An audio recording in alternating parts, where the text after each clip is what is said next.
আসসালামু আলাইকুম প্রিয় শিক্ষার্থীবৃন্দ, আশা করি সবাই সুস্থ আছো এবং ভালো আছো।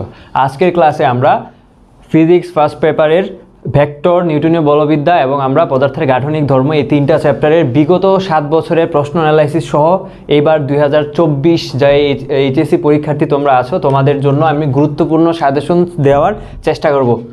আচ্ছা, তো দেখো খেয়াল করি, ভেক্টরের শুরুতে হচ্ছে আমাদের প্রথম টপিক সেটা হচ্ছে আমাদের লব্ধির মান ও দিক নির্ণয়। আমাদের লব্ধির মান ও দিক নির্ণয়। Okay fine. আচ্ছা, তাহলে খেয়াল করে দেখি আমাদের বিগত 7 বছরের মধ্যে এই লব্ধির মান ও দিক নির্ণয়ের মধ্যে দুটি বলের লব্ধি 5 বারের মধ্যে চলে আসছে। দ্যাট মিনস এটা কিছুটা না, ভালো রকমের আর কি গুরুত্বপূর্ণ। ওকে, তাহলে একটু রিমাইন্ডার দিয়ে দিই, আমাদের কি ছিল দুটি বলের লব্ধি নির্ণয়ের ফর্মুলাটা আমাদের কি ছিল?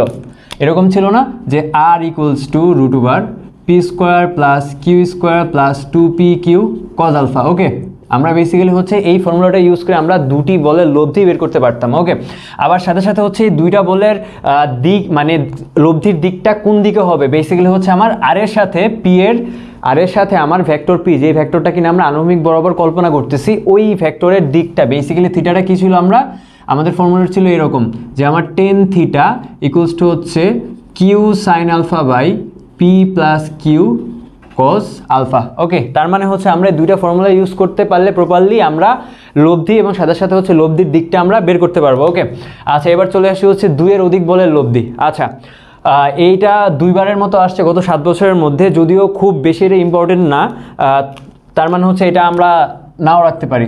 ওকে, আর যদি যাদের দেখা যাচ্ছে আমরা এই টপিক্সটা অলরেডি আগে পড়ে আসছি, তো আমরা এই জিনিসটা দেখে নিতে পারি। ওকে, আচ্ছা, জাস্ট এটা খুবই ইজি ছিল আমাদের। আমরা কি করতাম, আমাদের এই যদি হয় এরকম এইদিকে একটা বল F1 কাজ করতেছে, ধরলাম এদিকে আরেকটা বল F2 কাজ করতেছে, আবার ধরে নিলাম এদিকে একটা বল F3 কাজ করতেছে। ওকে ফাইন, আমরা 3টা বল নিয়ে কাজ করতেছি। এখন আমরা বের করব এই 3টা বলের লব্ধির দিক এবং সাথে সাথে হচ্ছে আমার লব্ধির মান, মানে বেসিক্যালি হচ্ছে আমাদের এই 3টা ফোর্সের লব্ধির ফোর্সটা কীরকম হবে। ওকে, আচ্ছা, আমাদেরকে দেয়া থাকতে পারে এটা ধরলাম 60 ডিগ্রি হতে পারে, এটা দেওয়া আছে 45 ডিগ্রি, এটা হতে পারে আমাদের দেওয়া আছে 30 ডিগ্রি। ওকে ফাইন, তো আমাদের প্রথম কাজটা কি ছিল? আমাদের কাজটা ছিল হচ্ছে আমরা জাস্ট মনে মনে ধরে নিতেছিলাম যে এদিক বরাবর ধরে নিতেছিলাম যে আমাদের এদিক বরাবর আমাদের লব্ধি বল Fটা কাজ করতেছে, আমাদের লব্ধি বল Fটা এদিক বরাবর কাজ করতেছে। ওকে, তার মানে হচ্ছে এই F এর দুইটা উপাংশ আমার কাজ করতেছে, একটা উপাংশ কাজ করতেছে আমাদের এক্স অ্যাক্সিস বরাবর, ও এক্স অ্যাক্সিস বরাবর, একটা কাজ করতেছে আমাদের হচ্ছে ও ওয়াই, দ্যাট মিনস হচ্ছে আমাদের উলম্ব বরাবর। তো আমরা কি করতাম, আমরা এই ও এক্স বরাবর হচ্ছে আমার এই F বলের আমার উপাংশ F cos থিটা আমরা বের করে নিতাম, তারপর হচ্ছে আমরা ওয়াই অ্যাক্সিস বরাবর আমরা বের করে নিতাম হচ্ছে আমার F sin theta. Okay fine, পরবর্তীতে হচ্ছে আমরা এইগুলাকে নিয়ে একসাথে কাজ করে লব্ধি বের করতাম, একসাথে স্কোয়ার করে যোগ করে দিলে লব্ধি বের হয়ে যেত। তারপর এটা দিয়ে আমরা পিথাগোরাস ইউজ করে আমরা টেন থিটার ফর্মুলা ইউজ করে আমরা খুব ইজিলি আমরা থিটার ভ্যালু বের করে নিতাম। ওকে, যদি এটা খুব বেশি গুরুত্বপূর্ণ না, তবে যারা আমরা পড়ে ফেলছি তারা আমরা এটা একটু দেখে যেতে পারি আর কি। ওকে, এটা এডমিশনের জন্য ইম্পর্টেন্ট। আচ্ছা, তার মানে হচ্ছে এটা খুব বেশি ইম্পর্টেন্ট না। আচ্ছা, এবার চলে আসো আমাদের নদী ও স্রোতের ক্ষেত্রে। নদী এবং স্রোতের ম্যাথ প্রচুর পরিমাণ আমরা ম্যাথ করে আসছি। তাহলে খেয়াল করে দেখি এই নদী এবং স্রোতের মধ্যে আবার কয়েকটা টপিকস খেয়াল করে দেখি। এটা হচ্ছে আমাদের লব্ধি বা নৌকার বেগ।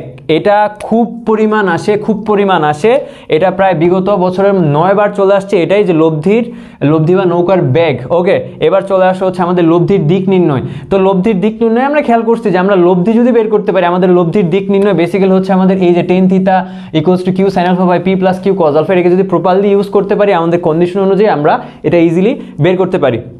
ওকে, যেহেতু এটা 3 বার আসছে বিগত বছর, তো এবারও আমি জাস্ট যেহেতু আমরা অলরেডি লব্ধি শিখে ফেলছি, এটা আমরা শিখে নিল, আমাদের কোনো ঝামেলা নাই, যেহেতু অলরেডি আমরা দিক বের করে শিখে ফেলছি। আচ্ছা, এবার দেখো হচ্ছে নদী পারাপারের প্রয়োজনীয় সময়। আচ্ছা, এটা খুবই ইম্পর্টেন্ট, এটা খুবই ইম্পর্টেন্ট। নদী পারাপারের জন্য আমাদের প্রয়োজনীয় সময় এটা বিগত সালে দেখা যাচ্ছে 14 বার আসছে। ওকে, আমরা কিন্তু ইজিলি একটা ফর্মুলা ইউজ করে থাকি এটার ক্ষেত্রে, কি যে আমাদের টি, সেটা হোক মিনিমাম অথবা যে কোনো সময়ের জন্য আমরা টি, যে আমার নদীটার প্রস্থ বরাবর, আমার নৌকাটা নদীর প্রস্থ বরাবর নদী অতিক্রম করতে হলে আমার কি পরিমাণ সময় লাগবে সেটা আমরা বের করছিলাম কিভাবে। এটা ছিল আমাদের নদীর প্রস্থ বাই হচ্ছে আমাদের কিউ সাইন আলফা যদি আলফা হয় হচ্ছে আমার স্রোতের দিকে একটা ভেক্টর কাজ করতেছে পি এবং কিউ বরাবর আমি আমার নৌকাকে চালাচ্ছি, তখন হচ্ছে আমার এই bag, that means Q sine alpha ব্যাগের কারণে হচ্ছে কিন্তু আমার এই নৌকাটা কিন্তু আমার পাড়ের দিক বরাবর চলছে। দ্যাট মিনস এটাই হচ্ছে আমাদের সেই সময়, যে আমার ঠিক এই সময়ের মধ্যে আমরা নদীটা পার করে থাকি। আচ্ছা, এটা খুবই ইম্পর্টেন্ট একটা টপিকস, নদী পারাপারের প্রয়োজনীয় সময়। আচ্ছা, এবার চলে আসো নদীর প্রস্থ বা অতিক্রান্ত দূরত্ব। ওকে, তো নদীর প্রস্থ অথবা অতিক্রান্ত দূরত্ব অলরেডি আমরা এই ফর্মেটে দেখে আসছি যে এখান থেকে আমার নদীর প্রস্থ ব্যবহার করে আমরা খুব ইজিলি কিন্তু আমরা নদী পারাপারের সময়টা বের করতে পারি। ওকে, তো দেখা যাচ্ছে এই কোশ্চেনটা বিগত সালে 5 বার আসছে, যদিও এটা খুব বেশি ইম্পর্টেন্ট না। তো দেখা যাচ্ছে আমরা যদি প্রয়োজনীয় কন্ডিশন অনুযায়ী আমার সমকোণী ত্রিভুজ ইউজ করে যদি আমরা পিথাগোরাস বা সমকোণী ত্রিভুজ ইউজ করে যদি আমরা বিভিন্ন ত্রিকোণমিতিক সাইনের মাধ্যমে ব্যবহার করে আমরা নদীর প্রস্থটা বের করতে পারি, যদি আমরা লব্ধি কতটুকু হয়েছে আমরা ওইটা পরিমাপ করতে পারি। ওকে, তার মানে এটা কিছুটা ইম্পর্টেন্ট আমরা দিতে পারি আর কি এটা। ওকে, এবার চলে আসো উপাংশ থেকে বিগত 7 বছরের মধ্যে জাস্ট একবার আসছে। ওকে, তো এটা আসলে খুব বেশি ইম্পর্টেন্ট না, তার এই কারণের জন্য আমি এটা আসলে আমাদের লিস্টে নিচ্ছি না। এবার দেখি আপেক্ষিক ব্যাগের মধ্যে চলে আসতেছে হচ্ছে আমাদের ছাতা এবং বৃষ্টি, এবং সাথে সাথে চলে আসতেছে আমাদের গাড়ি ও লোক। আমাদের এই 2 টাইপের ম্যাথ চলে আসে। তো বিশেষ করে হচ্ছে আমাদের ছাতা ও বৃষ্টির মধ্যে দেখা যায় আমাকে বলতে পারে, কোশ্চেন করতে পারে যে আমাকে ছাতাটা কোন দিকে ধরতে হবে। এখন তো দিকটা 2 রকম, একটা হতে পারে আমার উলম্বের দিকে কতটুকু কোণ করে ধরতে হবে, অথবা আমার আনুভূমিকের সাথে কত ডিগ্রি কোণ করে ছাতা ধরতে হবে, আমাকে এই টাইপের প্রশ্ন চলে আসে। আবার মাঝে মধ্যে এটার সাথে সাথে এটাও চলে আসে যে আমাদের গাড়ি আর বৃষ্টির বেলায় যে বৃষ্টি গাড়ির কাজকে ভেজাবে কি না, গাড়ির কাজ 2টা কাজকে কি সে একসাথে ভেজাবে, গাড়ির পেছনের কাজকে একসাথে ভেজাবে, নাকি শুধুমাত্র সামনের কাজটাকেই ভেজাবে, আমাদের এই টাইপের প্রশ্নগুলো চলে আসে। তো আমরা এটাকে ইম্পর্টেন্সের মধ্যে ফেলতে পারি আমাদের ছাতা ও বৃষ্টির ম্যাথ, আর বিশেষ করে হচ্ছে বৃষ্টি গাড়িকে ভেজাবে কি না, তারপর হচ্ছে আমার গাড়ির লব্ধি ব্যাগ বা বৃষ্টির লব্ধি ব্যাগ কীরকম, তো এই টাইপের ম্যাথগুলো এখান থেকে আসতে পারে। ওকে, এবার আসা হচ্ছে অবস্থান ভেক্টর। আচ্ছা, আমরা তো খেয়াল করে আসছি কোনো একটা স্থানাঙ্ক ব্যবস্থাতে যদি কোনো একটা বিন্দুকে আমি দিয়ে দিই, তাহলে আমাদের মূল বিন্দুর সাপেক্ষে আমরা ওই বিন্দুর অবস্থান ভেক্টরটা খুব ইজিলি বের করতে পারি। তো এটা জাস্ট আমরা এমসিকিউ এর জন্য আমরা এটা জেনে নিতে পারি, আমাদের এমসিকিউ এর জন্য হচ্ছে এটা আমাদের জানা আবশ্যক এমসিকিউ এর জন্য। আচ্ছা, এবার চলে আসা হচ্ছে আমাদের ডট গুণন। ওকে ফাইন, ডট গুণনের মধ্যে কিন্তু অনেক কিছু আছে। ডট গুণনের মধ্যে এই ব্যাপারটা খুবই আসে, যেমন পরস্পর লম্বের শর্ত। 2টা ভেক্টর পরস্পর লম্ব হবে কখন, যখন দেখতাম আমাদের ওই 2টা ভেক্টরের ডট গুণ 0 আসে, তখন হচ্ছে আমরা 2টা ভেক্টর পরস্পর লম্ব হয়ে থাকে, আমরা 2টা ভেক্টরের ডট গুণ করতে পারি। তারপর হচ্ছে আমাদের কোণ নির্ণয়, আমরা কিন্তু এই ফর্মুলার সাথে অবগত আছি যে আমার A dot B equals to হচ্ছে কি আমার এ বি কস থিটা। তার মানে হচ্ছে এখান থেকে কস থিটা কী পাবো বলো তো, এ ভেক্টর বি ভেক্টরের ডট গুণন বা এ ভেক্টর বি ভেক্টরের মান। দ্যাট মিনস হচ্ছে এখান থেকে আমি কিন্তু এই 2টা ভেক্টরের মধ্যবর্তী কোণ আমরা বের করতে পারি আমাদের এই ক্রস গুণনের ফর্মুলা থেকে। আচ্ছা, এবার হচ্ছে পরবর্তী টপিকস হচ্ছে সেটা হচ্ছে আমাদের ক্রস গুণন আর কি। ওকে, তাহলে আমরা ক্রস গুণন কেমন ছিল, এরকম ছিল এ ক্রস বি ইকুয়ালস টু ছিল আমার এ বি সাইন থিটা। ওকে, এটা ইউনিট ভেক্টর কাজ করতে আমাদের। ওকে, তো আবার সাথে সাথে আমরা কি করতাম, যখন আমাদের 2টা ভেক্টর দেওয়া থাকতো তখন আমরা ডিটারমিনেন্টের মাধ্যমে কিন্তু আমরা এই ভেক্টরগুলার x1 y1 z1 x2 y2 z2 ভেক্টরগুলার কিন্তু আমরা এই কোএফিশিয়েন্টগুলো বসাই দিয়ে কিন্তু ডিটারমিনেন্টের মাধ্যমে আমরা এই 2টা ভেক্টরের এই ক্রস গুণনের মান কিন্তু আমরা বের করতে পারতাম। ওকে, তো খেয়াল করে দেখো, ক্রস গুণফলের নির্ণয়ের জন্য খুব বেশি পরিমাণ আহামরি আসে নাই, তবে হচ্ছে ঘটনা হচ্ছে আমার কিন্তু ক্রস গুণফল করা লাগে। তো এই কারণে হচ্ছে ক্রস গুণফল তো অন্যান্য এই ম্যাথের ক্ষেত্রে একই সমতল অবস্থানের ক্ষেত্রে কিন্তু আমাকে ক্রস গুণফল করতে হচ্ছে। তার মানে হচ্ছে এটা আহামরি আমি আলাদাভাবে ইম্পর্টেন্স দিচ্ছি না, এটাকে আহামরি আলাদাভাবে ইম্পর্টেন্স দিচ্ছি না। এবার দেখো একই সমতলে অবস্থানের ক্ষেত্রে। ওকে, আচ্ছা, আমরা কিন্তু একটা বস্তুর বেলায় আমরা চিন্তা করতাম যে আমার ত্রিমাত্রিক কাঠামোর বেলায় চিন্তা করতাম 3টা দিকে 3টা ভেক্টর কাজ করতেছিল, যার কারণে একটা নির্দিষ্ট পরিমাণ আয়তন তৈরি হয়েছে। তারপর আমরা ওই 3টা ভেক্টরকে নিয়ে আমরা একটা আয়তন বের করতে শিখছিলাম। এইরকমভাবে আমাদের ফর্মুলাটা ছিল যে আমার যদি হয় এ বি সি যদি হয় আমাদের 3টা ভেক্টর, তাহলে এই ক্ষেত্রে এ ক্রস বি ডট সি ছিল আমাদের ওই বস্তুর আয়তন প্রকাশ করত। ওকে, এখন কথা হচ্ছে যদি এই তিনটা ভেক্টর যদি তিনটা তলে না থেকে যদি একটা তলে অবস্থান করতেছে, দ্যাট মিনস সমতলীয় হয়, তখন কিন্তু এই ক্ষেত্রে আমরা দেখেছি এই আয়তনের ভ্যালু 0 চলে আসছে। দ্যাট মিনস হচ্ছে আমাদের এই একই সমতল নিয়ে আমাদের দুই টাইপের প্রশ্ন চলে আসে। প্রথম টাইপের প্রশ্ন হচ্ছে তোমাকে তিনটা ভেক্টর দিয়ে বলতে পারে তিনটা ভেক্টর সমতলীয় কি না, এ হচ্ছে এক টাইপের। দ্বিতীয় টাইপের প্রশ্নটা এরকম হতে পারে যে তোমাকে তিনটা ভেক্টরের যে কোনো একটাতে মানে ধরো সংখ্যা না দিয়ে কোনো একটা কনস্ট্যান্ট ভ্যালু দিয়ে দিছে, হতো a অথবা b, লাইক এরকম ধরো a ইকুয়ালস টু দিয়ে দিছে হচ্ছে 2i plus aj plus 3k। খেয়াল করে দেখি আমরা এখানে কিন্তু ওরা এখানে একটা কনস্ট্যান্ট বা স্কেলার দিয়ে দিছে, তখন ওরা প্রশ্নটা এরকমভাবে করতো যে আমার a এর কোন মানের জন্য a b c তিনটা ভেক্টর একই সমতলে অবস্থান করবে। ওকে, তার মানে হচ্ছে এটা কিন্তু আমরা খুব ইজিলি পারবো। আর এই ক্ষেত্রে এটা একটু ইম্পর্টেন্টও আছে যেহেতু বিগত সালে 5 বার আসছে। ওকে, এবার আসলে হচ্ছে ক্ষেত্রফল নির্ণয়। আমরা ক্রস গুণনের মাধ্যমে কিভাবে ক্ষেত্রফলটা নির্ণয় করব। আমরা তো জানি কোনো যেমন দুইটা ভেক্টর যদি দিয়ে দিলাম a আর b, ধরে নিলাম হচ্ছে a b হচ্ছে ধরে নিলাম এটা হচ্ছে -j। ওকে, তো ধরে নিলাম হচ্ছে a b আমাদের একটা ত্রিভুজের যে কোনো দুইটা বাহুকে নির্দেশ করতেছে এই ভেক্টর, অথবা যে কোনো একটা সামান্তরিকের দুইটা বাহু নির্দেশ করতেছে। ওকে, খেয়াল করে দেখো, যদি আমি বলি সামান্তরিকের দুইটা বাহু নির্দেশ করতেছে, তখন এই ক্ষেত্রে এই সামান্তরিকের ক্ষেত্রফলটা কি ছিল, a ক্রস b ভেক্টরের মান ছিল। ওকে, এবার খেয়াল করো, যদি আমি বলি এটা এই দুইটা ভেক্টর কোনো সামান্তরিক অথবা কোনো রম্বসের কর্ণ প্রকাশ করতেছে, তখন কিন্তু আমাদের ক্ষেত্রফলটা হয়ে যায় এরকম, জাস্ট হাফ অ্যাড হয়ে যায়, half into a cross b এর ক্রস গুণনের মান। আর সাথে সাথে হচ্ছে যদি a আর b যদি একটা ত্রিভুজেরই দুইটা বাহুকে প্রকাশ করে, তখনও কিন্তু ক্ষেত্রফলটা আমার এটাই বোঝায়, half into a cross b, that means a cross b ভেক্টরের ক্রস গুণনের মান। তার মানে হচ্ছে আমরা ক্ষেত্রফলটা কিন্তু খুব ইজিলি বের করতে পারবো। আর ক্ষেত্রফলটা খুবই ইম্পর্টেন্ট, দেখাই যাচ্ছে এটা বিগত সালে হচ্ছে আমাদের 7 বার চলে আসছে, 7 বার। এবার দেখো আমরা নেক্সট টপিক হচ্ছে আমাদের ত্রিভুজের গঠন। ওকে, আমরা ত্রিমাত্রিক স্থানাঙ্ক ব্যবস্থায় দেখেছি সে এ হচ্ছে পি একটা বিন্দু, কিউ একটা হচ্ছে আমাদের বিন্দু। ওকে, ধরে নিলাম ও আমাদের মূল বিন্দু। ওকে ফাইন, এখন খেয়াল করে দেখি ও পি হচ্ছে আমাদের একটা ভেক্টর প্রকাশ করতেছে, পি বিন্দুর অবস্থান ভেক্টর, ও কিউ একটা ভেক্টর অবস্থান করতেছে, সেটা হচ্ছে আমাদের কিউ বিন্দুর অবস্থান ভেক্টর। ধরে নিলাম পি কিউ একটা ভেক্টর অবস্থান করতেছে, সেটা হচ্ছে পি থেকে কিউ এর দিকে। এবার খেয়াল করে দেখি এই তিনটা বিন্দু কিন্তু বেসিক্যালি আমার একটা ত্রিভুজকে কিন্তু আমার নির্দেশ করতেছে। এখন কথা হচ্ছে আমরা এই ত্রিভুজের ক্ষেত্রফলটা নির্ণয় করতে পারবো কিনা। ওকে, আমরা কিন্তু ডিটারমিনেন্ট ইউজ করে করা যায়, কিন্তু যেহেতু এটা ত্রিমাত্রিক স্থানাঙ্ক ব্যবস্থা, তার মানে হচ্ছে আমরা এইভাবে করতে পারি যে আমরা ও এ বের করতে পারি, ও কিউ বের করতে পারি, পরবর্তীতে হচ্ছে আমরা এই প্রসেসে কিন্তু আমরা ক্ষেত্রফলটা বের করতে পারি। ওকে, আচ্ছা, এখন কথা হচ্ছে এই টাইপের প্রশ্নের মধ্যে আমাদের ত্রিভুজ গঠনের যে প্রশ্নটা, আমরা তো ক্ষেত্রফল বের করে শিখে ফেলছি, কথা হচ্ছে এই ত্রিভুজ গঠনের ক্ষেত্রে আমাদের প্রশ্নটা বেসিক্যালি এরকম আসে যে আমাকে তিনটা বিন্দু দেওয়া হয়েছে, এই তিনটা বিন্দু নিয়ে যেই ত্রিভুজটা গঠিত হয়েছে এই ত্রিভুজটা আমাদের সমকোণী ত্রিভুজ কিনা। আমাদের প্রশ্নটা এরকম আসে যে এই তিনটা বিন্দু দিয়ে আমাদের যে ত্রিভুজটা তৈরি হয়েছে, এই হচ্ছে আমাদের ত্রিভুজটা পি ও কিউ, এই ত্রিভুজটা সমকোণী ত্রিভুজ না। দ্যাট মিনস হচ্ছে আমরা তখন কি করি, আমরা এই তিনটা বাহুই কিন্তু আমরা তিনটা ভেক্টরের মান কিন্তু আমরা বের করে ফেলি।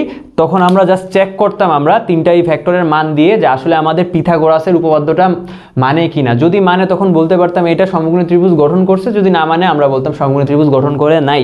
তো এটা অবশ্যই আমি ইম্পর্টেন্টের মধ্যে রাখবো। এবার চলে আসা হচ্ছে আমাদের একক ভেক্টর। ওকে, আমরা পড়ে আসছিলাম কি যে কোনো একটা ভেক্টর যদি হয় এ, তাহলে এই ভেক্টরকে আমি এই ভেক্টরের মান দিয়ে ভাগ করলে আমি কি পেয়ে যেতাম, একটা একক ভেক্টর পেয়ে যেতাম, যেটা কিনা এর দিক বরাবর। ওকে, এখন কথা হচ্ছে এই একক ভেক্টর দিয়ে আমার দুই টাইপের প্রশ্ন আসতে পারে, একটা হচ্ছে আমার সমান্তরাল দিকে একক ভেক্টর, একটা আসতে পারে হচ্ছে আমাদের লম্ব দিক বরাবর একক ভেক্টর। তো সমান্তরাল দিক বরাবর একক ভেক্টরটা কীরকম ছিল, এরকম ছিল না, a প্লাস বি ভেক্টরের মান। আর আমাদের লম্ব দিকে একক ভেক্টরটা কি ছিল বলতো, a cross B vector by a cross B ভেক্টরের মান। জাস্ট এই এটুকুই আর কি। তার মানে হচ্ছে দেখো এই দুইটা টপিক্স থেকে মানে মিলায়া ঝিলায় একদম পুরো 5 বার আসছে বিগত বছর। তো কিছুটা ইম্পর্টেন্সের মধ্যে রাখা যায় আর কি, বা এমসিকিউর জন্য এটা ইম্পর্টেন্ট বলা যায়। এবার চলে আসা হচ্ছে ভেক্টর ক্যালকুলাসের ব্যবহার। ওকে, আমরা গ্রেডিয়েন্ট কি শিখছিলাম? আমরা কিন্তু গ্রেডিয়েন্ট শিখছিলাম এটা যে আমার কোনো একটা আমাদের ডেল অপারেটর যেটা ছিল, ডেল অপারেটর, আমাদের এই ডেল অপারেটরের সাথে যদি আমি কোনো একটা স্কেলার ফাইকে গুণ করতাম, ডট গুণন করতাম, তখন সেটাকে বলতাম আমি এই ফাইয়ের গ্রেডিয়েন্ট বলতাম, যাকে আমরা GAD অফ ফাই বলতাম। এইভাবে আমরা প্রকাশ করে ফেলতাম। ওকে, আমরা কিন্তু আবার গ্রেডিয়েন্টের মানও বের করতে পারতাম। কিভাবে? আমাদের এই গ্রেডিয়েন্টের অবশ্যই গ্রেডিয়েন্টকে একটা ভেক্টর রাশি পাবো না? অবশ্যই তো ভেক্টর রাশি পাবো। হচ্ছে এই ভেক্টর রাশির একটা মান কিন্তু আমরা অবশ্যই বের করতে পারি এরকমভাবে, X square plus Y square Z square. That means হচ্ছে আমার আই এর কোএফিসিয়েন্ট স্কোয়ার প্লাস জি এর কোএফিসিয়েন্ট স্কোয়ার প্লাস কে এর কোএফিসিয়েন্ট স্কোয়ার। ওকে, এবার চলে আসে আমাদের ডাইভারজেন্স। ডাইভারজেন্স কি ছিল আমাদের? ডাইভারজেন্স ছিল হচ্ছে ডেল অপারেটরের সাথে যদি যে কোনো একটা ফ্যাক্টরের ডট গুণনকে আমরা ডাইভারজেন্স বলতাম, সাথে সাথে হচ্ছে আমরা ডাইভারজেন্স দিয়ে একটা ছিল যেটা সলিনয়েডাল হবে কিনা। ওকে, প্রশ্ন কিন্তু এই টাইপের আসে যে সলিনয়েডাল হবে কিনা, বা তোমাকে মাঝে মধ্যে ডাইভারজেন্স বের করতে দিয়ে বলে যে আমাদের কোনো একটা নির্দিষ্ট পয়েন্টের জন্য এই ভেক্টরের ডাইভারজেন্সটা কীরকম হবে। সে কোনো একটা ভেক্টর দিয়ে দিছে তোমাকে a ইকুয়ালস টু এটা, তোমাকে বলতেছে যে আমার a ভেক্টরের যে ডাইভারজেন্সটা একটা নির্দিষ্ট পয়েন্টের জন্য তোমাকে বলে দিচ্ছে, ধরো হচ্ছে 2,1,3। ওকে, আমাকে বলছে যে 2,1,3 পয়েন্টের জন্য আমাদের ডাইভারজেন্সটা বের করতে। ওকে, তার মানে হচ্ছে প্রথমে আমরা ডাইভারজেন্স বের করে পরবর্তীতে আমরা এই পয়েন্টগুলো বসাই দিলে কিন্তু আমাদের নির্দিষ্ট একটা মান পেয়ে যাব আমরা। ওকে, এবার চলে আসে কার্ল। কার্ল কি ছিল আমাদের? ডেল অপারেটরের সাথে যখন আমাদের এ ভেক্টরটা, আমরা যে একটা ভেক্টর এ নিয়ে কাজ করতেছি, এই ভেক্টরের ক্রস গুণনের কথাই হচ্ছে আমাদের কার্ল। ওকে, এখন কথা হচ্ছে কার্ল দিয়ে কি টাইপের প্রশ্ন আসে? কার্ল দিয়ে এই টাইপের প্রশ্ন আসে হচ্ছে যে আমাদের এটা ঘূর্ণনশীল বা অঘূর্ণনশীল কি না, ভেক্টরটা ঘূর্ণনশীল বা অঘূর্ণনশীল কিনা, আর অঘূর্ণনশীলের সাথে সংরক্ষণশীল যে ব্যাপারটা আছে। তো আমরা খেয়াল করছিলাম কার্ল যখন 0 বের হয়, দ্যাট মিনস হচ্ছে আমাদের ডেল অপারেটর ইনটু হচ্ছে এ ভেক্টর এর যদি আমার কার্ল যদি হয় আমার 0, দ্যাট মিনস তখন আমরা বলতে পারতাম হচ্ছে এক্ষেত্রে এটা ছিল আমাদের অঘূর্ণনশীল এবং অসংরক্ষণশীল। ওকে, এবার চলে আসে হচ্ছে কার্লের ডাইভারজেন্সে চলে আসি। এটা যদিও খুব বেশি ইম্পর্টেন্ট না, একবার আসছে, তো এটা একদম লেস ইম্পর্টেন্ট দিলেও পারি। ওকে, তো আমাদের যেহেতু সময়টা খুবই অল্প, জাস্ট একদিন হচ্ছে আমাদের পরীক্ষার গ্যাপ, তার মানে হচ্ছে আমাদের মানে যত শর্টকাটে আসলে আমাদের প্রিপারেশনটা নিয়ে নেওয়া যায়। তবে হ্যাঁ, অবশ্যই কিছু কিছু টপিক যেগুলো কিনা আমরা বাদ দিয়েছি বা একটু কম ইম্পর্টেন্স দেখিয়েছি, ওইগুলোকেও তুমি অবশ্যই, তুমি যদি আগে ভালো দখল থাকে এই জিনিসগুলো এখনই দেখে যাও আর কি, যেহেতু সময় কম তবুও দেখে যাও, কারণ তোমার এমসিকিউর জন্য সহায়ক এটা হতেও পারে। আচ্ছা, তাহলে এবার আমরা পরবর্তী আমাদের যে চ্যাপ্টার নিউটনীয় বলবিদ্যা, আমরা নিউটনীয় বলবিদ্যা নিয়ে একটু দেখি আসলে আমাদের কি কি ইম্পর্টেন্স কিছু আছে কিনা। আচ্ছা, আমরা অলরেডি ভেক্টরের যে ইম্পর্টেন্স টপিকগুলো ছিল আমরা মনে হয় বুঝতে পেরেছি আসলে যে আমাদের কোনগুলা এখন গোয়ের জন্য ইম্পর্টেন্ট, আর এমনিতে হচ্ছে এমসিকিউর জন্য তো আমাদের সবগুলা টপিকের উপরে কিছুটা ধারণা নিয়ে কিন্তু আমাদেরকে যেতে হবে, যদিও আমাদের কাছে সময়টা খুবই অল্প। আচ্ছা, তো এবার হচ্ছে আমরা নিউটনীয় বলবিদ্যার এই ঘয়ের জন্য ইম্পর্টেন্স যে টপিকগুলো ছিল ওই টপিকসগুলো নিয়ে আমি একটু কথা বলবো, এবং সাথে সাথে হচ্ছে আমরা একটু বলে দিব যে কোনগুলো, আবার বলে দিব যে কোনগুলো ইম্পর্টেন্ট বেশি বা না। এমনিতে হচ্ছে আমরা এমসিকিউর জন্য জিনিসগুলো দেখে নিব। ওকে, প্রথমত হচ্ছে আমাদের ভরবেগের সংরক্ষণ। ওকে, একটা জিনিস খেয়াল করে দেখবা, তোমাদের পছন্দের গাইড বই অথবা টেস্ট পেপার যেটাই খুলবা, বেসিক্যালি হচ্ছে তোমরা ভরবেগের সংরক্ষণ টাইপ প্রবলেমগুলো একটু বেশি দেখবা। হতে পারে হচ্ছে দুটো গাড়ির মধ্যে সংঘর্ষ হয়েছে, দুটো গাড়ি মিলিত অবস্থাতে চলতেছে, এরকম সংঘর্ষ হতে পারে হচ্ছে নৌকা থেকে লাফ দেওয়া হয়েছে, তারপর হচ্ছে গুলি ছোড়া হয়েছে বন্দুক থেকে। ওকে, এই টাইপের প্রবলেমগুলো আসলে আমার ভরবেগের সংরক্ষণ থেকে চলে আসে। তো খেয়াল করে দেখো আমাদের দুই টাইপের দেখা যায়, একটা হচ্ছে আমার এইরকম যে m1u1 plus m2u2 equals to হচ্ছে আমার m1v1 প্লাস m2v2। আচ্ছা, এইরকম প্রবলেমগুলো দেখা যায় হচ্ছে যে আমার সংঘর্ষের পর বস্তু দুইটা ঠিক আলাদা আলাদা ব্যাগ নিয়ে কিন্তু চলে যাচ্ছে আর কি। ওকে, আর দ্বিতীয় টাইপের হচ্ছে আমার এইরকম যে আমার বস্তু দুইটা একসাথে মিলিত অবস্থায় একটা মিলিত ব্যাগ নিয়ে চলে যাচ্ছে। এ হচ্ছে এই একরকম টাইপের। আরেক টাইপের প্রশ্ন এইরকম, যেমন আমরা যখন নৌকা থেকে লাফ দেওয়া অথবা বন্দুকের গুলি ছোড়ার যে ম্যাথগুলো দেখে আসছি, ওই ক্ষেত্রে কিন্তু আমরা দেখে আসছি যে আমাদের এই সংঘর্ষের পূর্বের যে ভরবেগ বেসিক্যালি 0 ছিল, m1v1 প্লাস m2v2। ওকে, আমরা এই টাইপের মানে আমরা 3 টাইপের এই ফরম্যাটেরই ম্যাথ দেখেছিলাম আমাদের ভরবেগের সংরক্ষণের সূত্রের জন্য। আর আমি বলবো এই ভরবেগের সংরক্ষণটা ভালো রকমেরই ইম্পর্টেন্ট আর কি তোমাদের এই বছরের জন্য। এবার চলে আসো আমাদের সংঘর্ষের বেলায়। ওকে, তো সংঘর্ষের ক্ষেত্রে কিন্তু আমরা দেখেছি যে আমাদের সংঘর্ষের ক্ষেত্রে আমাদের দুই টাইপেরই ম্যাথে আমরা খেয়াল করে দেখি। এক টাইপের হচ্ছে আমাদের এই সংঘর্ষটা স্থিতিস্থাপক নাকি অস্থিতিস্থাপক, তোমাকে এইটা প্রশ্ন করে। আর দ্বিতীয় টাইপের যেটা, সেটা হচ্ছে আমাদের এই সংঘর্ষের পর যে কোনো একটা বস্তুর শেষ বেগের কথা তোমাকে জিজ্ঞেস করে যে কী রকম হতে পারে। ওকে, তো আমরা দেখে আসছিলাম কি যে আমাদের সংঘর্ষের পূর্বে দুইটা বস্তুর আদি বেগের মানে আদি গতি শক্তির সমষ্টি equals to m1 v1 square plus half m2 v2 square. Okay, এখন কথা হচ্ছে এটা যখন স্যাটিসফাই করে তখন আমরা বলতেছিলাম যে সংঘর্ষটা স্থিতিস্থাপক হবে, যখন দেখতেছি যে এটা স্যাটিসফাই করবে না সংঘর্ষটা অস্থিতিস্থাপক। ওকে, আরেকটা প্রশ্ন করা হয় হচ্ছে এই সংঘর্ষের পর v1টা কীরকম হবে অথবা v2টা কীরকম হবে, আমরা কিন্তু এই ফর্মুলার মাধ্যমে করে থাকতে পারি। দেখি আমরা একটু শর্টকাটলি ফর্মুলাটা দেখি, খেয়াল করে দেখো। আমরা এইরকমভাবে সাজাইতে পারি m1 প্লাস m2, দুইটা বস্তুরই ভরকে আমি নিচে যোগ করে দিলাম। প্রথম হচ্ছে u1 আদি প্রথম বস্তুর ব্যাগটা, দ্বিতীয় বস্তুর আদি ব্যাগটা আর কি। ওকে, এবার খেয়াল করো আমি যেহেতু v1 বের করতেছি এই কারণে আমার এই টার্মটা এখানে বসবে, m1 মাইনাস m2 এই টার্মটা এখানে বসবে, আর এখানে হবে 2m2, বেসিক্যালি m2 এর এটা।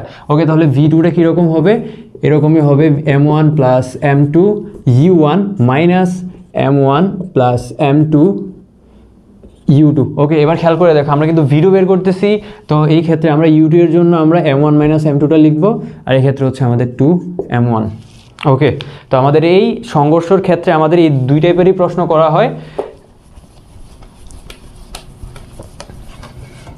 সংঘর্ষটাকে আমি কিছুটা ইম্পর্টেন্স দিব আর কি, জাস্ট স্থিতিস্থাপক সংঘর্ষের বেলার জন্য আর কি, এটা একটু বলা যায় আর কি, দেওয়া যায়। ওকে, লিফটের ক্ষেত্রে হচ্ছে আমরা কয়েকটা শর্ত দেখে আসছি। লিফটে স্থির থাকলে কীরকম হবে, লিফটটা উপরে এ ত্বরণে চললে কীরকম হবে, লিফটটা এ ত্বরণে নিচের দিকে নামলে কীরকম হবে, লিফটটা যদি ছিঁড়ে যায় কীরকম হবে, আমাদের এই প্রত্যেকটা কন্ডিশনে কিন্তু ছিল।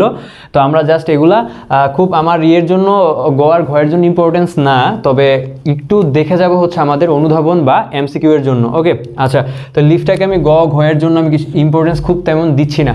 এবার হচ্ছে গতিশক্তি ও ভরবেগের মধ্যে সম্পর্ক। আমরা কিন্তু গতিশক্তি ইকুয়ালস টু কী পড়ে আসছিলাম, ইকুয়ালস টু হচ্ছে আমার হাফ m v স্কোয়ার, বা এরকমও তো পড়তে পারি যে আমাদের 2m ইন্টু পি স্কোয়ার, যেটা কি ছিল আমাদের গতিশক্তি এবং ভরবেগের মধ্যে সম্পর্ক।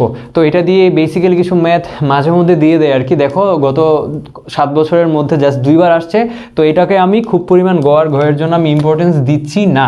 এবার চলে আসছে হচ্ছে আমার কৌণিক বেগ এবং রৈখিক বেগ এবং কৌণিক ত্বরণ রৈখিক ত্বরণের মধ্যে যে ব্যাপারটা। ওকে, ফাইন, তাহলে আমরা প্রথমত হচ্ছে আমাদের এই ফর্মুলাগুলো একটু মনে রাখা ট্রাই করবো। আমাদের কি ছিল, আমাদের কৌণিক রৈখিক ব্যাগের সাথে কৌণিক ব্যাগের সম্পর্ক ছিল v ইকুয়ালস টু ওমেগা আর, তারপর হচ্ছে রৈখিক ত্বরণ এ এর সাথে সম্পর্ক ছিল কি আমার আলফা আর। ওকে, তারপর আমরা আবার ওমেগাকে কি পড়তেছিলাম, আমরা 2π/t পড়তেছিলাম যখন পর্যায়কাল হচ্ছে t এবং কমপ্লিটলি একবার ঘুরে আসছে। তাহলে আবার এটাকে আমরা বলতে পারি যে আমার t সেকেন্ড সময়ে হচ্ছে আমাদের 2π পরিমাণ কৌণিক দূরত্ব অতিক্রম করছে কতবার, n সংখ্যক বার, তখন হচ্ছে আমাদের এই ফর্মেটটা পেয়ে যেতে পারি। আরও পেতে পারি আমাদের 2πf, যেখানে f হচ্ছে আমাদের কম্পাঙ্ক। ওকে, আচ্ছা, তো এখান থেকে আমাদের বেসিক্যালি কোন টাইপের ম্যাথগুলো চলে আসে, যেমন হচ্ছে আমাদের একদম সবচেয়ে কমন যে ম্যাথটা ছিল সেটা হচ্ছে কি আমার পাখা ঘোরা। আমরা কিন্তু এমন টাইপের কয়েকটা ম্যাথ করে আসছে অলরেডি আমাদের বিগত একাডেমিক ইয়ারে। এরকম ছিল যে আমার কোন একটা পাখা চলতেছে, কোন একটা আদি কৌণিক বেগ নিয়ে আমি পাখাটার সুইচটাকে অফ করে দিলাম, তারপর হচ্ছে পাখাটা থেমে গেছে আস্তে আস্তে। তো প্রশ্নটা এরকম থেকে পাখাটার শেষ কতবার ঘুরছে, এই টাইপের প্রশ্ন, বা পাখাটার ঠিক বন্ধ করা অবস্থাতে পাখাটার আমার কৌণিক ত্বরণ কত ছিল। ওকে, এই টাইপের প্রশ্নগুলো করতে পারে আর কি। তো আমি এই ম্যাথটাকে আমি বেসিক্যালি ইম্পর্টেন্স দিচ্ছি আর কি। ওকে, তার মানে আমি এই টাইপটাকে আমি বলবো যে হ্যাঁ এটা কিছুটা ঘয়ের জন্য ইম্পর্টেন্ট। ওকে, এবার দেখো হচ্ছে আমার কৌণিক ভরবেগ। আচ্ছা, কৌণিক ভরবেগ বেসিক্যালি কীভাবে পাইছিলাম যে আমি L ইকুয়ালস টু হচ্ছে আমার R into P, that means হচ্ছে আমাদের রৈখিক ভরবেগের আর এর সাথে রৈখিক ভরবেগের যে আমার ক্রস গুণ ছিল সেটাকে আমরা কৌণিক ভরবেগ বলছিলাম। তো এটা থেকে আমরা বের করতাম কি আর পি সাইন থিটা, এদের মধ্যবর্তী কোণ। আবার এল ইকুয়ালসটা আমরা কি বের করছিলাম হচ্ছে আমার আই ওমেগা, যেখানে আই হচ্ছে কি আমার জড়তার ভ্রামক। ওকে, আচ্ছা, তার মানে হচ্ছে কৌণিক ভরবেগ রিলেটেড কিছু ম্যাথ আছে, তোমাকে জাস্ট বলতে পারে যে কৌণিক ভরবেগটা কীরকম হবে বের করে দেখাও। ওকে, আচ্ছা, এটাকে ইম্পর্টেন্স ভালো রকমই দিব। এটা বিগত বছরে প্রায় 12 বারের মতো আসছে, 12 বারের মতো এটা আসছে বিগত 7 বছরের মধ্যে। তার মানে এটাকে আমি ভালোই ইম্পর্টেন্স দিব। ওকে, আচ্ছা, এটা খুবই ইম্পর্টেন্স, এটাকে আমি দিব। ওকে, এবার চলে আসছে হচ্ছে কৌণিক বা ঘূর্ণন গতিশক্তি। ওকে, আচ্ছা, কৌণিক বা ঘূর্ণন গতিশক্তিকে কিন্তু আমরা এই ফর্মুলার মাধ্যমে আমরা বুঝাইতে পারতাম half equals to half I omega square. Okay, তো এইটা খুব মানে সিম্পলি এর মধ্যেই চলে আসে আর কি, যে কৌণিক গতিশক্তি জাস্ট তোমাকে জাস্ট এমনিতে বের করতে বলে, যে বলে এই বস্তুটা ঘুরতেছে, বা ধরো কোনো একটা গোলাকার চাকতি অথবা ধরো কোনো একটা মানে আয়তাকার কোনো একটা বস্তু বা সিলিন্ডার টাইপের বস্তু কিছু ঘুরতেছে, তোমাকে কম্পেয়ার করতে পারে যে দুইটার মধ্যে কোনটা ঘূর্ণন শক্তি বেশি, হাবিজাবি এই টাইপের কিছু বলতে পারে। যেহেতু বিগত বছরে 4 বার আসছে, তো আমি এটাকে কিছুটা ইম্পর্টেন্স দিতে পারি আর কি। ওকে, খুব বেশি না, আহামরি, কিছুটা ইম্পর্টেন্স। জাস্ট আমার কাজ হচ্ছে এই যে আমার ফর্মুলাটা, এই ফর্মুলাটাকে জাস্ট মুখস্থ করে রাখো বা এটা অ্যাপ্লাই করাটা শিখে রাখো, জাস্ট পরীক্ষা হলে যে বসায় দিবা। ওকে, আচ্ছা, এবার দেখো জড়তার ভ্রামক। জড়তার ভ্রামক তো পড়ে আসছি। জড়তার ভ্রামক কী ছিল বলো তো? জড়তার ভ্রামক আই ইকুয়ালস টু ছিল আমার এম আর স্কোয়ার। এটাকে আমি আরও পড়ে আসছি হচ্ছে আমার এম কে স্কোয়ার, যেখানে কে ছিল আমার চক্রগতির ব্যাসার্ধ। ওকে, তো এই জড়তার ভ্রামক রিলেটেড 3 টাইপের প্রশ্ন চলে আসছে। এর মধ্যে হচ্ছে বিভিন্ন প্রকার বস্তুর জড়তার ভ্রামক কীরকম আমরা কিন্তু পড়ে আসছি। যদি এটা কোনো একটা সরু দণ্ডাকার একটা আয়তাকার বস্তু হয়, তাহলে খেয়াল করে দেখো, আমরা কখনো কখনো ঘূর্ণন অক্ষটাকে আমি ধরতেছি যে ঠিক প্রান্ত বরাবর, তখন কীরকম বের হয়ে আসতো? আই ইকুয়ালস টু বের হতো হচ্ছে ml স্কোয়ার বাই 3। ওকে, যখন আমি আবার মাঝ বরাবর নিয়ে কাজ করতাম ঘূর্ণন অক্ষটা, তখন আই ইকুয়ালস টু বের হয়ে আসতো কি আমার ml স্কোয়ার বাই 12। ওকে, আবার যখন আমরা কোনো একটা চোঙাকৃতির বস্তুকে যখন আমি তার নিজ অক্ষের সাপেক্ষে ঘোরাতাম, অথবা কোনো একটা সিলিন্ডার যখন নিজ অক্ষের সাপেক্ষে ঘুরতো, তখন কীরকমের আসতো? মানে হচ্ছে আমরা একটু বিভিন্ন প্রকার বস্তুর ক্ষেত্রে জড়তার ভ্রামকটা কীরকম, ওইটা আমরা একটু ফর্মুলাগুলো দেখে নিব, কেননা বিগত 7 বছরের মধ্যে 4 বার এই টপিক্সটাই চলে আসছে। এটা ভালোই রকমের ইম্পর্টেন্ট আমরা দিতে পারি, এটা ভালো রকমের ইম্পর্টেন্স। ওকে, এবার হচ্ছে জড়তার ভ্রামকের মধ্যে তুলনা।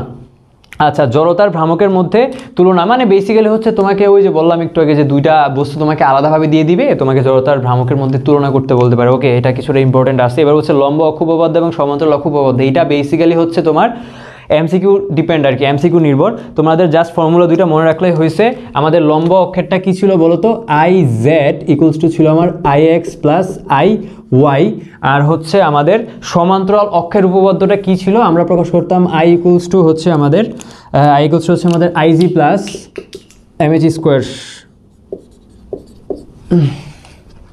এই হচ্ছে আমাদের ছিল সমান্তরাল অক্ষ উপপাদ্যের জন্য আমাদের জড়তার ভ্রামকগুলা কীরকম হবে। আচ্ছা, এইবার চলে আসো আমাদের পরবর্তী টপিক, সেটা হচ্ছে আমাদের চক্রগতির ব্যাসার্ধ, যাকে আমরা কে দিয়ে প্রকাশ করতেছিলাম। যদি আই ইকুয়ালস টু আমার এম কে স্কোয়ার হয়, তাহলে আমার কে ইকুয়ালস টু আমরা পড়তেছিলাম √i/m। ওকে, তার মানে হচ্ছে কোনো বস্তুর বেলা যদি আমরা জড়তার ভ্রামক যদি আইটা জেনে থাকি, তাহলে অবশ্যই ওই বস্তুর আমরা চক্রগতির ব্যাসার্ধটা খুব ইজিলি বের করতে পারি। আচ্ছা, এবার চলে আসো টর্ক। টর্ক কী ছিল বলো তো?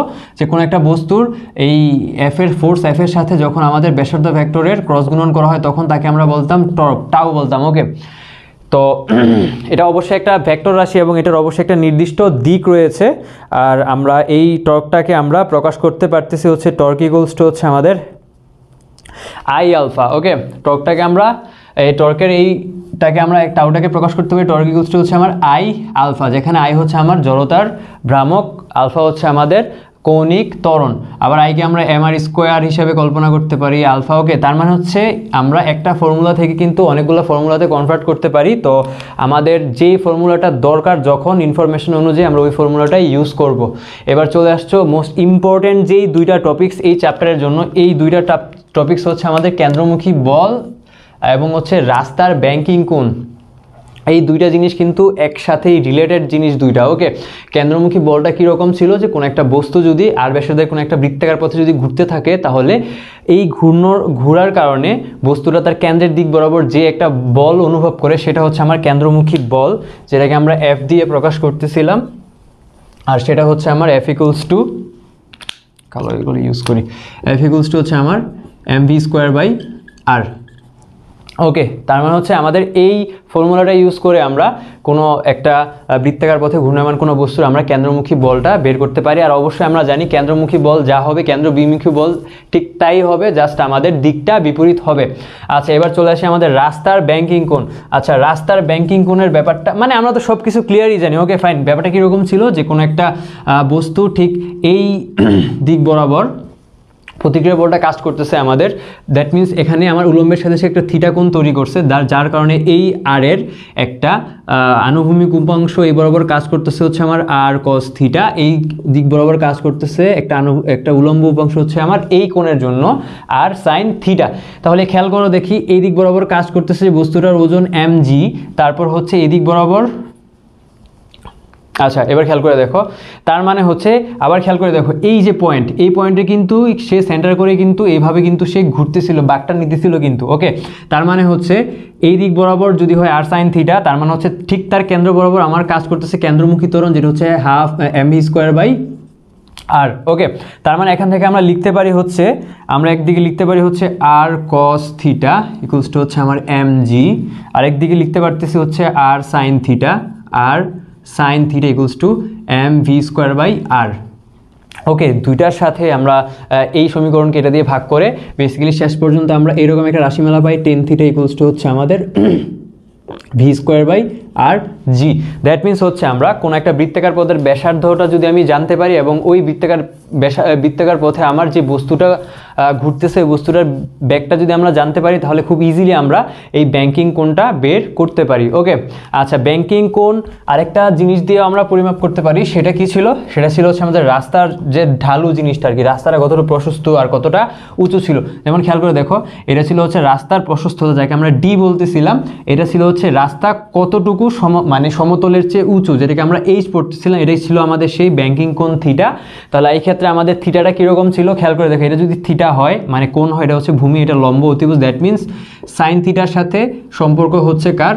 লম্ব বাই অতিভুজ। দ্যাট মিনস এই ফর্মেটেও কিন্তু আমরা আমাদের এই ব্যাংকিং কোণটা বের করতে পারি। এখন এই ব্যাংকিং কোণ দিয়ে কেমন টাইপের ম্যাথগুলো আসে, যেমন হচ্ছে নিরাপদ বেগ এবং কোণ নির্ণয়। ব্যাপারটা হচ্ছে এরকম যে তুমি একটা ঢালু কোনো একটা পাহাড়ি রাস্তা তুমি ক্রস করবে, এখন কথা হচ্ছে তুমি কি পরিমাণ বেগ নিয়ে ক্রস করলে একটা নিরাপদ ব্যাংকিং কোণ তৈরি হবে, যার কারণে খুব সুন্দরভাবে তুমি টার্নিং নিতে পারবা। অথবা ব্যাপারটা এরকম হয় যে তোমাকে প্রশ্নে জিজ্ঞেস করতে পারে যে আসলে এই দুর্ঘটনা এড়ানো সম্ভব কি না, তখন হতে পারে তোমাকে থিটা বের করে দেখানো লাগে অথবা তোমাকে ব্যাগটা বের করে দেখানো লাগে। ওকে, তার মানে হচ্ছে এই রিলেটেড প্রবলেমটাকে আমি ইম্পর্টেন্ট দিচ্ছি কি কারণে, এটা প্রায় 15 বারের মতো আসছে, 15 বারের মতো আসছে, আশা করা যায় এইবারও আসতে পারে। আচ্ছা, তো এই ছিল হচ্ছে আমাদের এই নিউটনীয় বলবিদ্যার গ আর ঘয়ের জন্য কিছু ইম্পর্টেন্স টপিক। তবে আমরা মনে হয় একটা টপিকস বাদ দিয়ে ফেলছি, সেটা হচ্ছে আমাদের প্রথমত হচ্ছে আমাদের বল নির্ণয়, যেটা আর কি। হ্যাঁ, আমরা এফ ইকুয়ালস টু কী পড়ে আসছিলাম?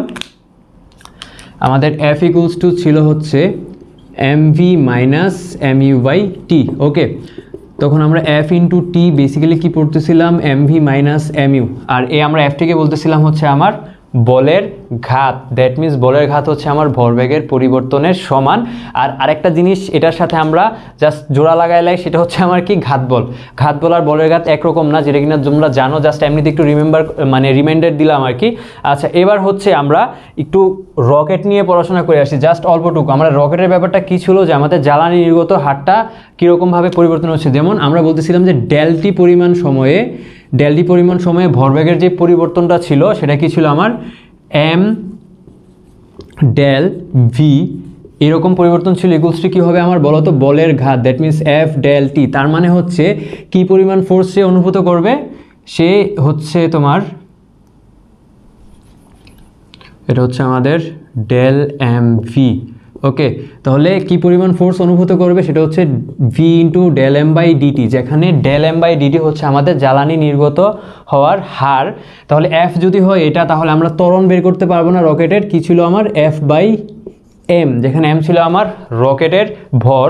তাহলে এফ এর ভ্যালু যদি এখান থেকে বসাই দিই, তাহলে কিন্তু আমরা অটোমেটিক রকেটের ত্বরণটা বের করতে পারবো। ওকে, যদিও এটা খুব আহামরি ইম্পর্টেন্স না, তবুও দেখে যাওয়া তো সমস্যা নাই, কেননা এমসিকিউতে তো চলে আসতে পারে। ওকে, আচ্ছা, তো এই ছিল আমাদের নিউটনীয় বলবিদ্যার ইম্পর্টেন্স টপিকসগুলা।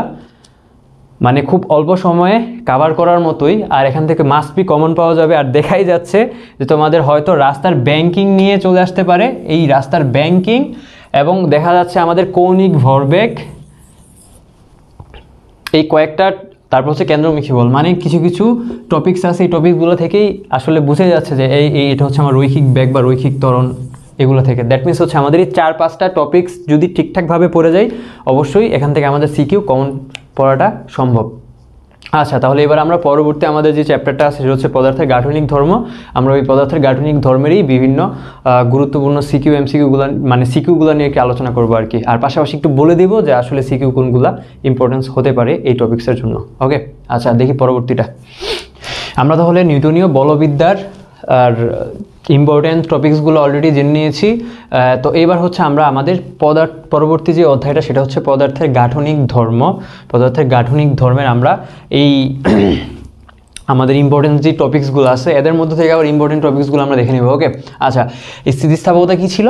যে আমার স্থিতিস্থাপকতা হচ্ছে এমন একটা ধর্ম যখন আমরা কোনো একটা বস্তুর বিকৃতি ঘটে যায়, মানে বস্তুর পরিবর্তন করতে চাই আসলে বাইরে থেকে কোনো বল প্রযুক্ত করে, তখন বস্তুটা এই বলটাকে বাধা দেয় তার এই পরিবর্তনটাকে আটকানোর জন্য, এবং পরবর্তীতে যদি আমি বলটাকে সরাই নিই তাহলে দেখা যাবে বস্তুটা ঠিক আগের অবস্থা ফিরে পেয়েছে। এই বৈশিষ্ট্যটাকে আমরা কি স্থিতিস্থাপকতা পড়তাম। ওকে, আচ্ছা, এবার খেয়াল করে দেখো, স্থিতিস্থাপকতার মধ্যে কিন্তু দুটো জিনিস চলে আসছে। একটা হচ্ছে কোনো একটা বস্তুর পরিবর্তন ঘটানোর চেষ্টা করতেছি, সাথে সাথে হচ্ছে ওই বস্তুটা ওই পরিবর্তনটাকে বাধা দেওয়ার জন্য একটা নির্দিষ্ট ফোর্স তৈরি করতেছিল একটা নির্দিষ্ট ক্ষেত্রফলের মধ্যে, যাকে আমরা বলতাম হচ্ছে আমার পীড়ন।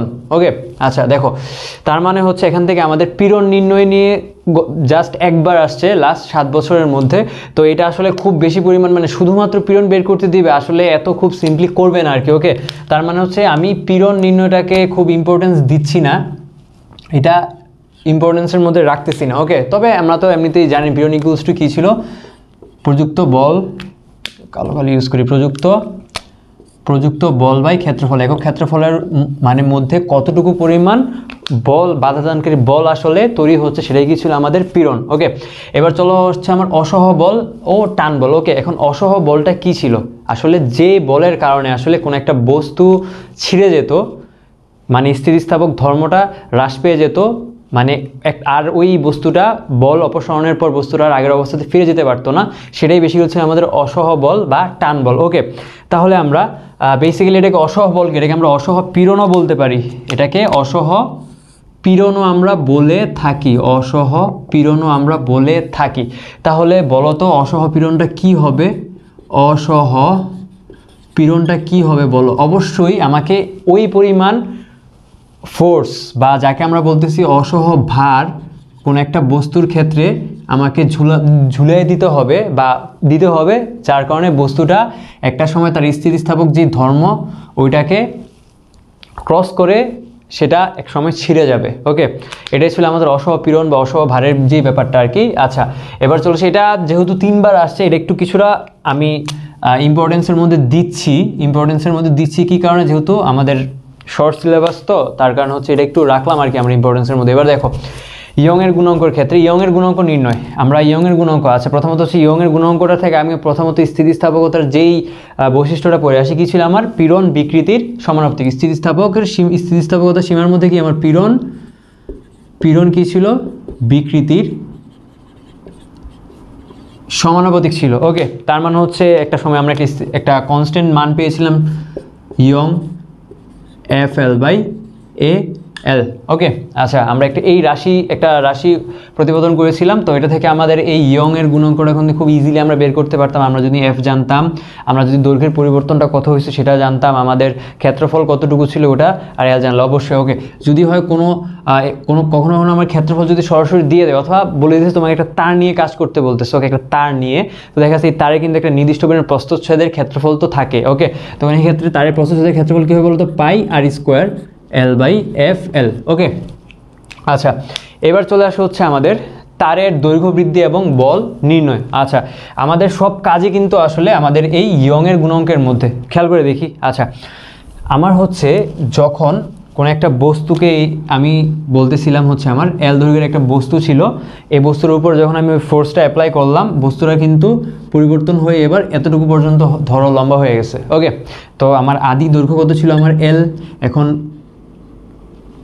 নতুন যে দৈর্ঘ্যটা আমরা পেলাম সেটা কত হয়ে গেছে বলো তো, আমার ধরলাম এল প্রাইম। ওকে, এল প্রাইম, তার মানে হচ্ছে আমাদের দৈর্ঘ্যের পরিবর্তন কতটুকু হচ্ছে, L prime minus L, that means হচ্ছে আমার এই এল। ওকে, তো এখন কথা হচ্ছে আমাদের প্রশ্নে দুইভাবে এই দৈর্ঘ্যের পরিবর্তনটা আমরা পেতে পারি। প্রথমত হচ্ছে আমাকে সরাসরি বলেই দিতে পারে যে দৈর্ঘ্যের পরিবর্তনটা এত % বা এতটুকু পরিমাণ হয়েছে, অথবা তোমাকে জাস্ট এরকমভাবে বলতে পারে যে তোমাকে আদি দৈর্ঘ্য দিয়ে দিছে, তোমাকে জাস্ট শুধু বলে দিছে যে এতটুকু পরিমাণ পার্সেন্টেজে দৈর্ঘ্যটা বৃদ্ধি পাইছে। দ্যাট মিনস তখন আমাকে এই এল মানে আমাকে এল প্রাইমটা বের করে এল থেকে বাদ দিয়ে আমরা এলটা বের করতে পারতাম, অথবা আমাদের ফর্মুলাতে এই এল এর জায়গায় স্মল এল এর জায়গায় আমরা এল প্রাইম মাইনাস এল ইউজ করে আসলে একটা সূত্র ইউজ করে আমরা সম্পূর্ণ ম্যাথটা করতে পারতাম। ক্লিয়ার? আচ্ছা, তো এই ধরো এটা হচ্ছে আমাদের দৈর্ঘ্যের পরিবর্তন, এলটা আমরা কিভাবে বের করলাম, অথবা আমাকে দিয়ে দিতে পারে যে আমাদের বল নির্ণয় এটা। ওকে, তো আমরা ইয়ং এর যে ফর্মুলাটা আমরা বের করলাম সেটা কি ছিল আমার এফ এল বাই এ এল। তাহলে এটা থেকে কিন্তু আমরা এল বের করতে, এটা থেকে কিন্তু আমরা এফটা বের করতে পারি খুব সহজে। এফটা কি হবে বলো তো, Young by A L by L. Okay, তো এখান থেকে আমি এফটা বের করতে পারবো না। আচ্ছা, তাহলে এই টাইপের ম্যাথই আসতে পারে এই ইয়ংয়ের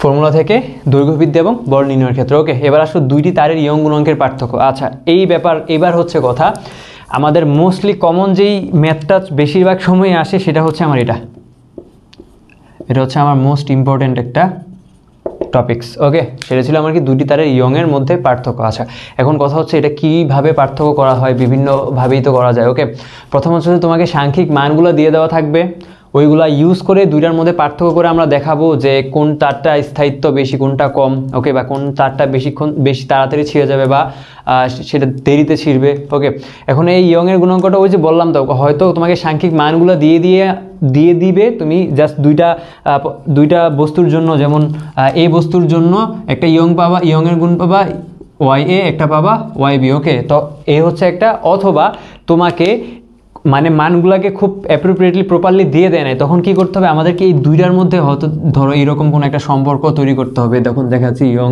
এ by Young B equals to হচ্ছে আমার 1/2 ধরো, মানে এই টাইপের কোনো সম্পর্ক চলে আসতে পারে। তার মানে হচ্ছে এই দুইভাবেই আমাদের বেসিক্যালি হচ্ছে এই ইয়ংয়ের গুণাঙ্কর পার্থক্যটা যে বলতেছি, দুইটা বস্তুর মধ্যে দুই টাইপের প্রশ্ন এইরকমভাবে আসে। হয়তো খুব সরাসরি আমি প্রথম বস্তুর ইয়ংয়ের গুণাঙ্ক দ্বিতীয় বস্তুর ইয়ংয়ের গুণাঙ্ক বের করে কম্পেয়ার করব, অথবা বের করা যাবে না, কিন্তু কথা হচ্ছে আমরা টেকনিক্যালি হচ্ছে আমাদের ধরে ধরে কাজ করে আমাদের দুইজনের মধ্যে একটা সম্পর্ক তৈরি করতে পারবো।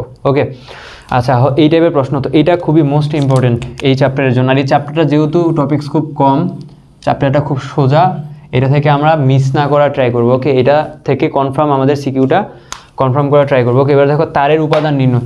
ওই ফাইন, দেখো যেহেতু তোমাকে আমি ইয়ংয়ের গুণাঙ্ক জানি আর আমি তো জানি ইয়ংয়ের গুণাঙ্কটা বেসিক্যালি হচ্ছে আমার একটা নির্দিষ্ট পদার্থের উপাদানের জন্য কিন্তু একটা নির্দিষ্ট আমরা ইয়ংয়ের মান পেয়ে থাকি। তার মানে হচ্ছে ইয়ংয়ের মান দিয়ে কিন্তু আমরা সহজেই কোনো একটা তারের উপাদানটা নির্ণয় করতে পারি। আমাকে বক্স আকারে দিয়ে দেওয়া থাকবে কয়েকটা তারের উপাদানের ইয়ংয়ের মান দেওয়া থাকবে, তোমাকে যেই ম্যাথমেটিক্যাল সমস্যাটা দিয়ে দেওয়া হবে, ওই সমস্যাটা থেকে তুমি ম্যাথমেটিক্যাল প্রবলেমটা সলভ করে একটা ইয়ংয়ের মান বের করলা। দ্যাট মিনস তুমি কম্পেয়ার করে বলবা যে এটার উপাদান হতে পারে আর কি। ওকে, এই টাইপের প্রশ্ন চলে আসে, এটা কিছুটা ইম্পর্টেন্ট আর কি, ধরে নেওয়া যায়। এবার হচ্ছে ব্যবর্তন গুণাঙ্ক বা দৃঢ়তার গুণাঙ্ক। ওকে, আচ্ছা, ব্যবর্তন গুণাঙ্ক অথবা দৃঢ়তার গুণাঙ্কের ক্ষেত্রে খেয়াল করে দেখো আমার ব্যবর্তন গুণাঙ্কটা কী ছিল, বেসিক্যালি আমরা বলতাম n ইকুয়ালস টু হচ্ছে আমার f by a into theta. Okay, তো দেখা যাচ্ছে তোমাকে একটা নির্দিষ্ট পরিমাণ থিটার কথা বলে দেওয়া থাকবে, f আছে a আছে, জাস্ট বসায় দিয়ে আমরা এটা বের করে ফেলবো। এটা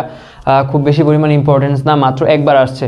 ওকে, এবার হচ্ছে আমার পয়জনের অনুপাত। আচ্ছা, পয়জনের অনুপাতটা কী ছিল, পয়জনের অনুপাত ছিল এরকম যে স্থিতিস্থাপক সীমার মধ্যে কোনো একটা বস্তুর দৈর্ঘ্য বিকৃতি, পার্শ্ব বিকৃতি এবং দৈর্ঘ্য বিকৃতির অনুপাত ছিল আমার একটা ধ্রুবক সংখ্যা, আর সেটাই কি ছিল আমাদের পয়জনের অনুপাত, সেটাই ছিল আমাদের পয়জনের অনুপাত। আচ্ছা, আমরা কি পড়লাম, আমরা পড়লাম হচ্ছে পয়জনের অনুপাত ইকুয়ালস টু কী ছিল আমাদের পার্শ্ব